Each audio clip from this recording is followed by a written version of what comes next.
उस वाली साइड पे शिफ्ट कर देते अरे हैं। विकास बेटा, तू टिफिन अपना घर भूलाया था, मैं ले आया हूँ। विकास जी, ये कौन है? तो बिना पूछे अंदर कैसे आ गए? वो मैं ये मेरे घर के नौकर है। नौकर? इन गवारों को थोड़ी तमीज सिखाओ। ऐसे बिना पूछे किसी के कैबिन में नहीं आना चाहिए, विदाउट परमिशन, वो भी इलिटरेट पीपल। तुम्हें थोड़ी सी भी तमीज नहीं है क्या? किसी के भी कैबिन में आते हैं तो दरवाजा नॉक करके आते हैं, ऐसे सीधे मुंह उठा के अंदर नहीं आ जाते। आगे से ध्यान रखना। गलती हो गई, आइंदा ध्यान रखूंगा। और ये टिफिन बाहर ही रख दो, मैं ले लूंगा। और जो काम तुम्हारा है वो किया करो, ऐसे फालतू के काम करने की जरूरत नहीं है। घर पे रहा करो।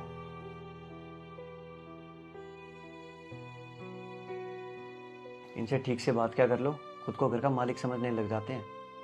Right, okay, just leave it. तो बताइए, डील डन करें? हाँ, करते हैं।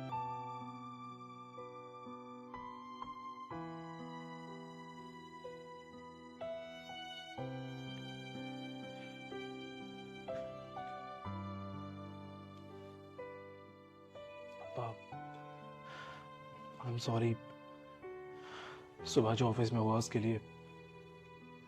अगर मैं सब लोगों के आगे ये बता देता कि आप मेरे पापा हो, तो उन लोगों के आगे मेरी बहुत बेइज्जती हो जाती। बेइज्जती हो जाती?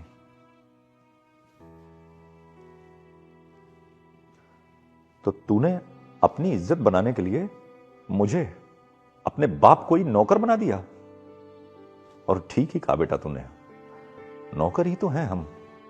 पूरी जिंदगी नौकरों की तरह काम करके तुझे पढ़ाया लिखाया, इतना बड़ा किया, और आज जिस कंपनी में तू काम कर रहा है उस लायक बनाया, नौकर ही था। खुद सालों साल कपड़े नहीं खरीद पाता था, नौकरों की तरह पुराने कपड़े पहनता था, फटे पुरानों की तरह बचा हुआ खाना खाता रहा पूरी जिंदगी, और तेरा पेट भरता रहा ताकि तुझे किसी तरीके की कोई कमी ना महसूस हो। और आज तूने ही मुझे नौकर बना दिया। बेटा, पापा वो क्लाइंट थे तो थोड़ी इज्जत बनानी थी बस। इज्जत बनानी थी? बाप की बेइज्जती करके इज्जत बनाने चला है? अरे तेरी इज्जत तो तब बनती जब तू ऑफिस में खड़ा होकर मेरे पांव छूता और सीना ठोंक कर सबसे कहता कि ये मेरे पापा हैं। और अब यहां आके मेरे पैर छू रहा है, वहां सबके सामने मेरी बेइज्जती कर दी और अकेले में मेरे पैर छू रहा है। तू अपना सामान उठा और कोई दूसरा घर ढूंढ ले। पापा ये क्या कह रहे हो आप? अरे गलती हो गई मुझसे, माफ कर दीजिए मुझे प्लीज। माफ कर दो? अरे मैं कौन होता हूं तुझे माफ करने वाला? मैं तो ये इसलिए कर रहा हूं कि तेरी इज्जत बने। अगर मेरे साथ रहेगा तो लोग ये बोलेंगे कि तू नौकर के साथ रहता है। तेरा कोई दोस्त या कोई दूसरा घर पे आया तो तुझे बार बार सभी को ये बोलना पड़ेगा कि ये नौकर है। तो बार बार बेइज्जती कराने से अच्छा है कि तू कोई दूसरा ठिकाना ढूंढ ले। पापा मैं एकदम से कहां जाऊंगा? ये तू सोच। और हां, आज के बाद मेरा कोई बेटा नहीं। तेरी जैसी औलाद से तो अच्छा है कि भगवान मुझे औलाद ही ना देता।